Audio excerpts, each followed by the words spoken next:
He's there, so there's a lot of them there. Okay.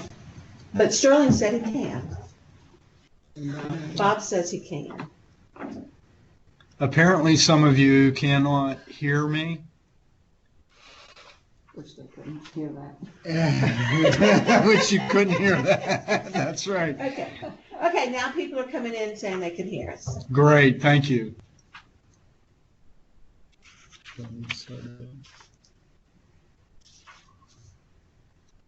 Okay, bear with us as we move forward on the meeting here. But again, thank you for attending the Tools for Schools update meeting. And this meeting is to go over some items for update on the Tools for Schools project. I've attached a PowerPoint presentation if you want to open that and go along with agenda items that we'll be discussing. And also hold any questions to the end into the meeting, and we'll let you know when we get into general questions and answer session. Okay, so our first item on the meeting agenda is a superintendent link call on September 8th and September 15th, and I've got Lori here who will address that agenda item. Lori? Thank you, Tim. On September 8th, Betty Jo Jordan will be sending out an email to all county superintendents asking them to participate in a test call at 1 o'clock, preferably at their desk machine. So we have found that the link calls are working better on laptops and or phones as opposed to desktops, simply because there are some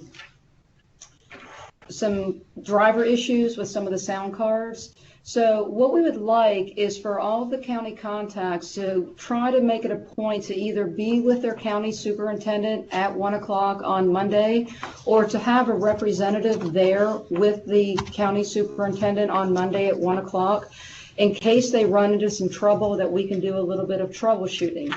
The actual meeting is going to be on September 15th at 1 o'clock also, and I've asked Betty Jo to include the county contact list on that email in the event that the superintendent misplaces the email or is having difficulty getting to the email. At least another person in the county will have that link information. So again, we want a representative with the superintendent on the 8th for the test, and if someone can also be there on the 15th when the new state superintendent does his actual live call, that would be a huge benefit for all parties involved. Okay. Thank you. I'll give it back to Tim. Thank you. Thank you, Lori. Our next item on the agenda is email management portal, and Bob McCoy will be speaking to that subject. He will also be speaking about student email migration and filtering and YouTube. Good afternoon, everybody. I hope everybody can hear me. I'm working remotely today. So the first item I want to talk about is email management portal. The email management portal was released last Friday to everybody who is designated currently as a county contact in the Access email system. So that means at least one person at each county should have access to it now, and usually multiple people were designated. So we have released that. It's a very basic tool at this point to give the ability to look up account information, and account information can be found for both faculty and staff and students. The student information also includes password, so that will help in the deployment of the student email accounts. There's also an additional tool there in the menu when they log in that has the ability to export lists of students by county or by school, and whoever has access to this tool will be able to access it for student accounts for that location that you're accessing from. We will be deploying very soon the ability for school-based contacts to be able to access this tool as well, and they'll be able to see just their students at that school. And then we're also going to be rolling out some additional features such as password resets and managing some of the basic account information. And then on the longer term, we're going to be releasing some more granular controls where permissions and features of each of the tool sets can be altered at a group or individual level. So for instance, you'll be able to turn off email for a grade of students or turn off email for a single student if they should not have email because they violated AUP or something to that example. For now, until those features are in the management tool, we'll have to work together and keep in contact with us and let us know if there's any need for that type of a control on an account or group of accounts. And we'll be enhancing that as we go forward. Student email migration should be well on its way. We've finished loading all students to the Office 365 system.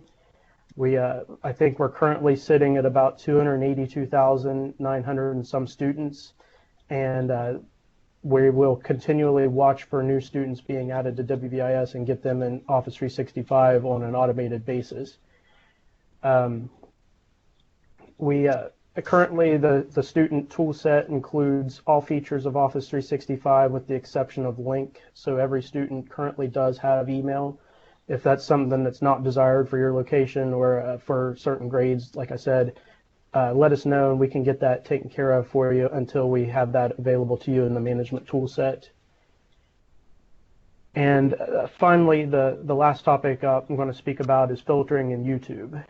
Here recently, we've had some issues with some filtering of websites and particularly YouTube. We've noticed that here, probably within the last few months, Google has been changing all of their services over to using HTTPS or secure web access, and that causes tremendous problems for us for filtering. Our filtering systems can watch HTTPS traffic, but as far as seeing individual sites or individual pages that they're trying to go to within a domain, that's the pure nature of HTTPS. It's masked from us, and we can't see and cannot filter on a granular basis those individual pages. So bottom line is it's caused huge trouble with YouTube in the fact that we do block all of HTTPS YouTube, and now that YouTube's using that, it's essentially blocking everything and causing access issues. We're also experiencing issues with the WebTop proxy we'd put in place to be able to do authenticated access to YouTube, in that you'll probably see an SSL certificate error. This is caused because we can't effectively mimic YouTube's SSL certificate, and the browser's doing what it should and telling the end user that something's not right and we're not going to let you go any further.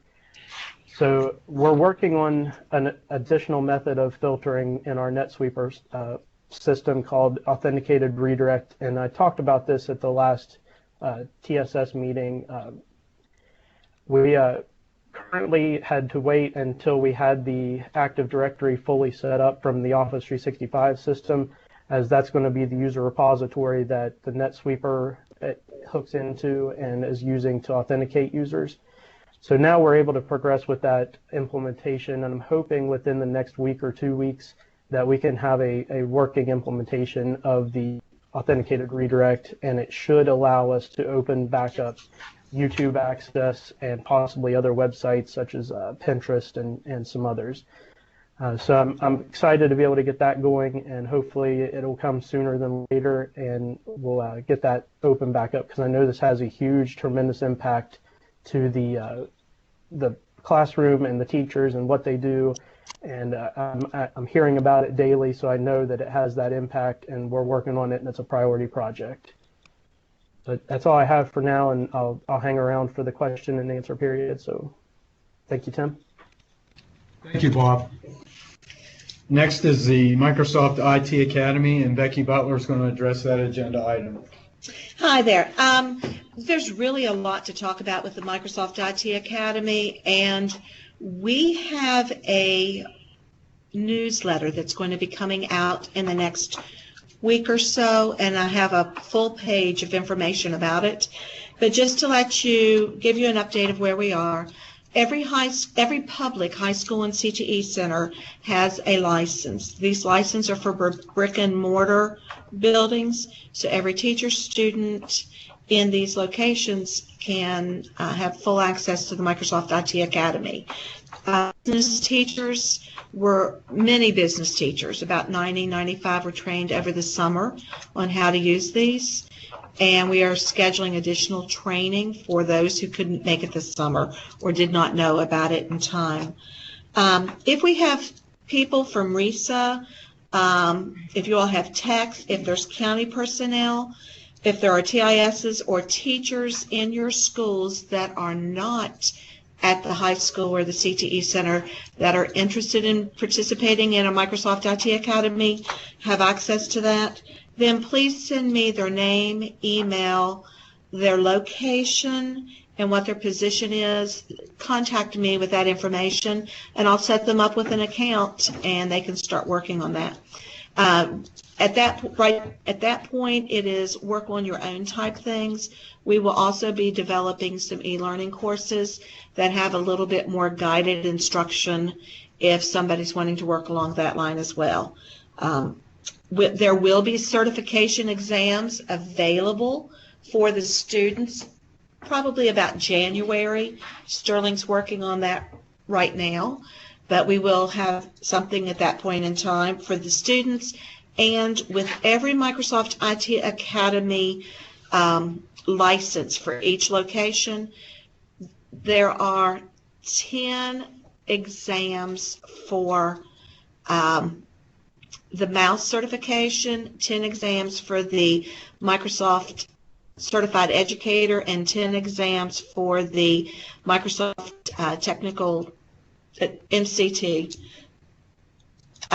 exams. Assistance, yeah, something like that.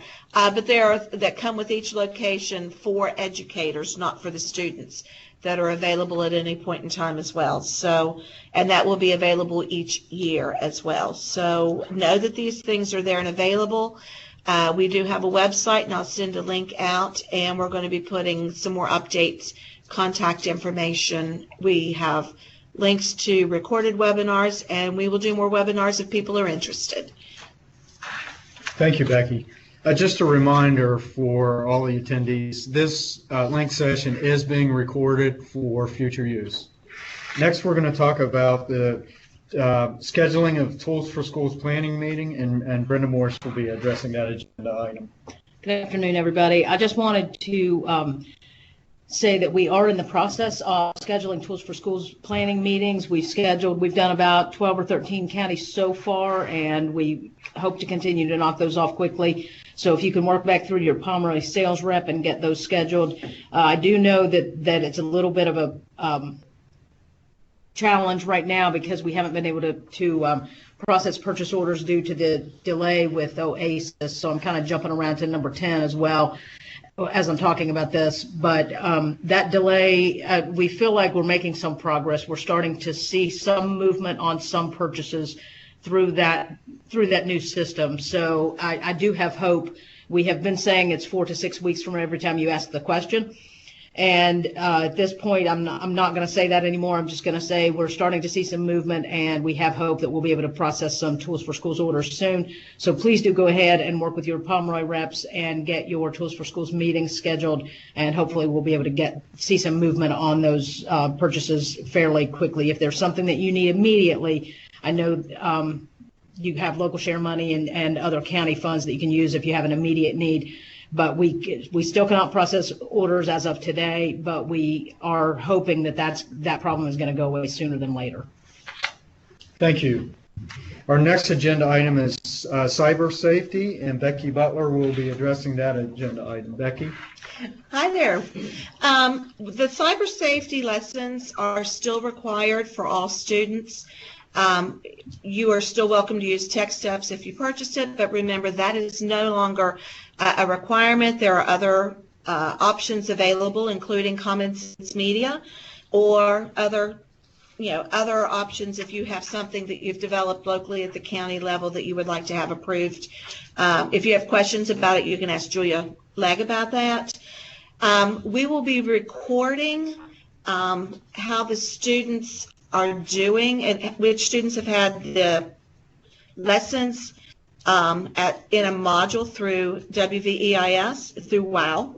However, that module is still not completed yet. So go ahead, be doing the training, just keep record of it, and as soon as that module is available, we will let everybody know. And yeah, depending on how complicated it is, we think it'll be very simple, but we'll do another little webinar on that and hopefully have all the sound going for everybody at that point in time. Okay, thank you very much, Becky. Again, remember this session is being recorded for future use. Next on the agenda item, we're going to talk about digital divide, and Brenda Morse will talk about that agenda item. Brenda? I just wanted to remind you that digital divide is still something that we're collecting. And as part of the county technology plan, remember, we've done away with the school technology plan, so that's no longer a requirement. But what is required at the school level is that they complete the digital divide. So the county plan is still required and the digital divide is still required, but the school plan has been done away with. And we are, the Department of Ed in general for the strategic plan has pushed the date back to November 1st for the strategic plan. So in keeping with that, we are also going to push digital divide and the county technology plan due date to November 1st. So just wanted to let you know that. It's the same as, it's the same plan as last year, the same format as last year. The digital divide as well is the same, but those requirements still are in place, and November 1st is the due date for that. All and right. I think that leads into number 10, which I kind of already touched on, the OASIS update sooner than later, we hope. So we're hoping to be having good news to share with you on that soon. And our last agenda item is a Tss Grant Award. And the Tss Grant Award, I know that those of you who are waiting for that grant money to come to you are getting a little impatient, and we are working on that. We have a process in place right now to just skip doing that electronically and walk through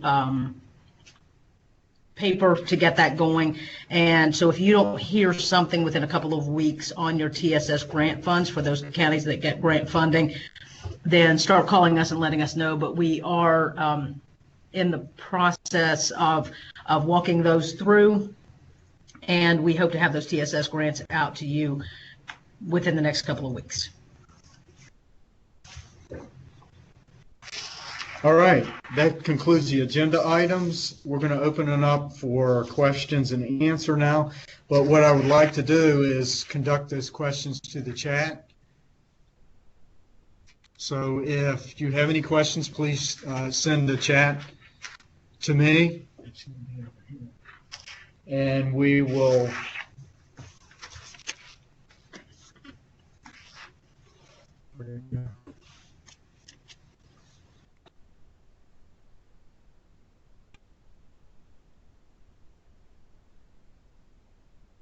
So far, I don't have any questions. Are there any questions? Send them in the chat window.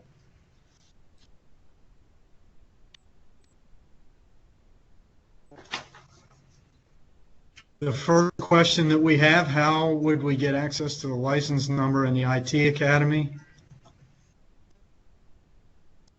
Okay. Each school that has a license has somebody at the school who received that information. If the school seems to think that nobody knows who that is, if you will email me, we will get that information to them, okay? Or to you, to someone there.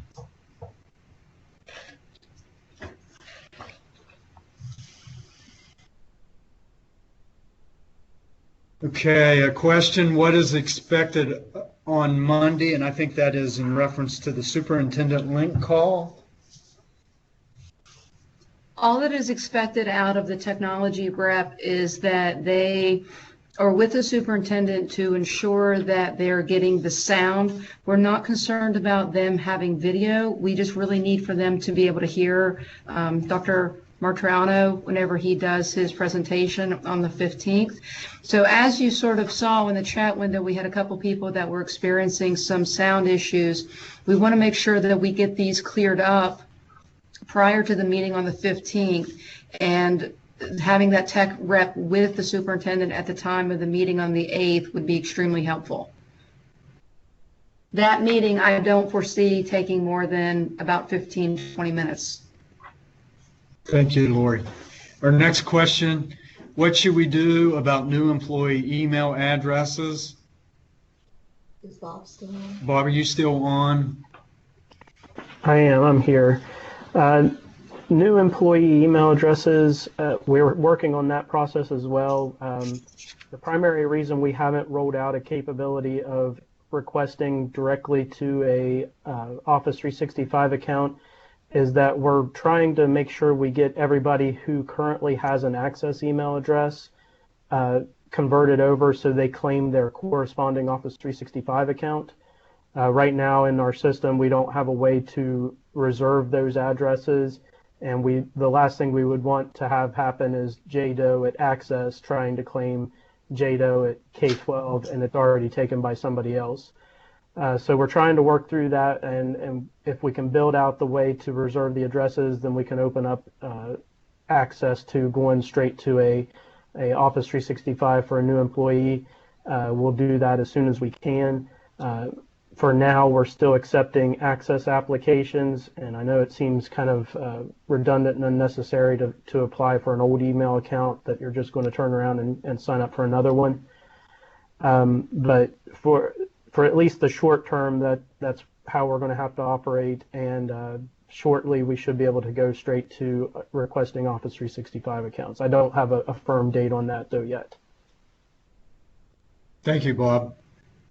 The next question that we received, will substitutes be able to have an email now? If so, will they also get Office 365 licenses? I think that's my question as well. So I think so, Bob. Thank you. We currently do not have a way to get substitutes into the Office 365 account yet.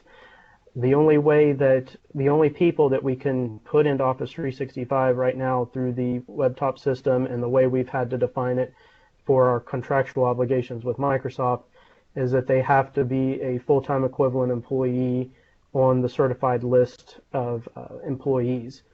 With that said, we do have some people that have kind of snuck in through the back door, and because they already had an Office 365 or already had a webtop account and it was already associated with Access, we couldn't really see at the time when we created these accounts that they fell in that category. So they did get a Office 365 account created. And we're also working to allow these type of accounts in, but they won't have full licensing like the people that are on the certified list. They'll be what Microsoft considers a free A2 license, and it'll be the equivalent of what we had prior to July. So it's an email account, online access to the web tools, but it will not have the downloadable software, the 5 copies of the license, and that type of thing. We've worked this week on getting that set up, and I think we have a way now to distinguish between a person that should have the full license set and a person that won't be able to have the full license set. And so hopefully we'll be able to get a user interface built to allow the substitutes and the people that aren't in WVIS to request an account. And that goes kind of hand in hand with Bob's question about a direct path to requesting an Office 365 account.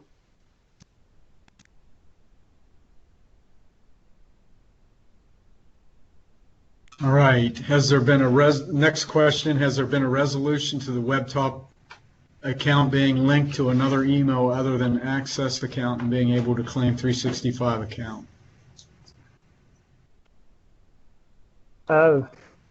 That's similar in nature as well. One thing we are seeing is places like Kanawha County, since that question came from Leah, that primarily use their own email system. Unfortunately, right now, until we have a way to request an Office 365 account that doesn't validate against Access and the WVIS information, we can't grant those accounts yet.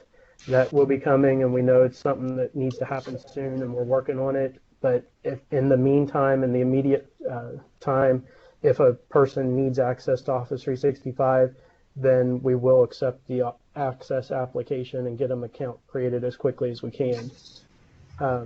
I know it's not an ideal situation, but it goes back to the reasonings I gave about trying to keep people from claiming accounts or being given accounts that should have been given to an existing access user that hasn't claimed their account yet. And that's kind of brings me to a point that it is important that if you have users out there that are access users and they have not switched over yet, we need to make sure that we keep that moving and keep progressing towards getting everybody moved over. We definitely don't want to push our timeline back, and we will be looking at the October timeframe for turning off access to the access accounts.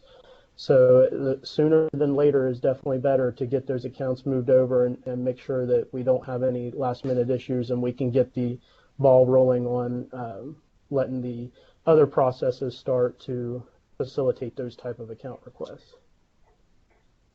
All right, thank you. The next question, what is the address for the email management portal? I think that's a Bob question.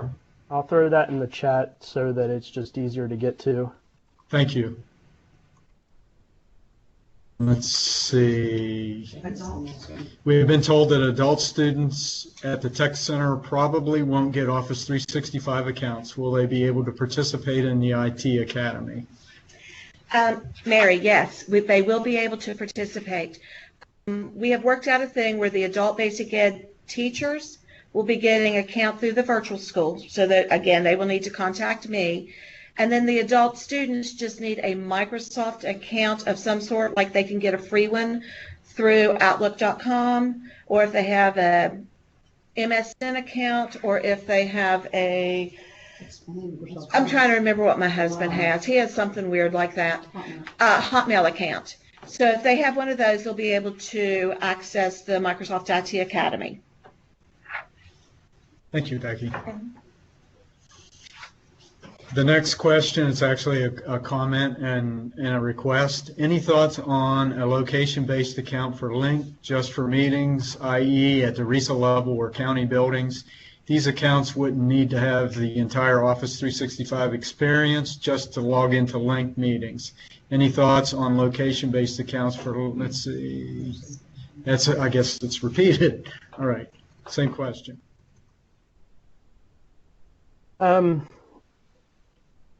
We are looking at doing something similar to what we have done with Access as far as creating alias email accounts. And there is the concept of a shared mailbox in Office 365, but right now it's all purely managed, and it has to be managed at the state level. So we're going to have to look at features like that and see how much time it's going to take for us to manage, what the benefits are to them, and we can work with you guys on requests like this to see what fits in there the best. Like I said, we are looking at email aliases, which we have a lot of those throughout the counties that are being used right now, and aliases are just generic email addresses that simply forward mail that's sent to them to one or more forwarding addresses. And it seems that Microsoft doesn't follow that same type of concept with their definition of aliases. So that's one of the kind of stumbling blocks that we're working through right now to see how we're going to transition those aliases. We will not turn off any of the features and access that are currently being used until we have a good working solution in Office 365 for those type of things. So we won't be stuck without the ability to have aliases. It may take us a little bit of time to work through what the best features are in Office 365 to get the similar functionality, and then also allow for plenty of time to transition, because we don't want to just rush through it and try to squeeze these things in there. But we definitely are going to move those things forward, and it's things that I do have on my to-do list to get working with. So definitely for things like this, shoot me an email. We'll see what we can get done, and we'll see where we can go with those. Thank you, Bob. The next question, the O365 accounts do not seem to work with Windows 8 and the native apps. For instance, the OneDrive native app doesn't work with our Office O365 accounts. Yeah, I think, Dave, what's going on there is that you're right, there is a native app that comes on Windows 8, and it's OneDrive. And that would be like the personal version of OneDrive, as opposed to the one that we're using, which is OneDrive for Business. So the remedy for that is pretty simple. They're just going to go ahead and sign into the OneDrive portal at portal.microsoftonline.com, and then click the sync button and go ahead and install OneDrive for Business from there, and that will add a new OneDrive onto the machine, and that's the one that they'll use. Does that help, Dave?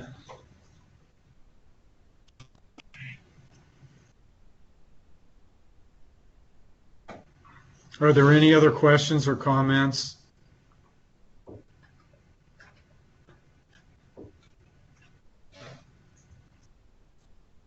Awesome. Okay, thank you very much. Again, oh, that's right. Okay. Just a reminder for future meetings, there's an E-rate webinar next week, 2 of them, 2 separate meetings. There's a TSS meeting on October 14th and 15th at Bridgeport Conference Center, and the E-rate conference October 29th, 30th, and 31st. I'm not sure if that's the dates. Did you give me TSS dates? I did. I gave them the TSS dates. Yes, that's correct. Okay. Make sure those are the right E-rate dates. 28th, 29th, and 30th. 28th, 29th, and 30th. Of October. Correction, of October, not 29th through 31st. 28th, 29th, and 30th of October for the E-rate dates. Any advice on how to get the sound to work? Maybe we can run some test things with people. Yeah, Carla, we'll continue to do this. I think really that's the point of this meeting. What is it, Monday? We want to continue to work bugs out, and if you guys can help us out there too and try different things to get your sound working. I can tell you I've been listening on earbuds on a separate machine, and it sounded great on this end. So I think it's just a matter of all of us working out the kinks, and this is why it's so important to get all this worked out on today's meeting and Monday's meeting so that we have a really good experience for the superintendent when he comes in on the 15th. Webinar Wednesdays at 3 o'clock. Okay. Yeah, starting in November, that's another good point. Thank you, Becky. Starting in November, we're going to do some webinars on this very kind of thing, different things going on with Office 365 and instructional technology in general. So you can start to see those. They'll pop up beginning in November on Wednesdays. And we might try doing some individual, let's try logging on the link just to test it with everybody. Sure. Yeah. Yes, we may try some tests, and we may involve you if you would participate and cooperate in that effort. We'd really appreciate it. Let's see. Training and Systems Center. You can take that. Okay. Training on System Center. We haven't sent the agenda out on the TSS meeting, but we plan on having a training session on System Center at the TSS meeting on October 14th and 15th at the Bridgeport Conference Center.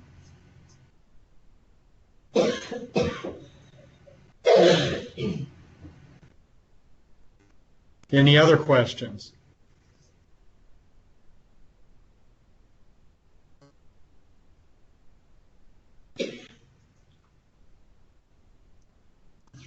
Sterling mentions in chat that there's an IT Academy course on System Center. So in the Microsoft IT Academy, you'll find a System Center courseware.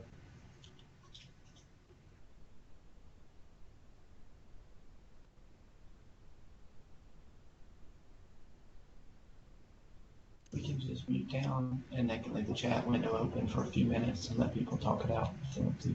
Okay. Yeah, we can mute me as a presenter and let you chat back and forth for a while if you want to do it, and we'll continue to record the meeting. And unless you want us involved here at the department, we'll watch the chat window. Thank you for participating in this link meeting. And again, as a reminder, the meeting will be recorded for future use. Let's see.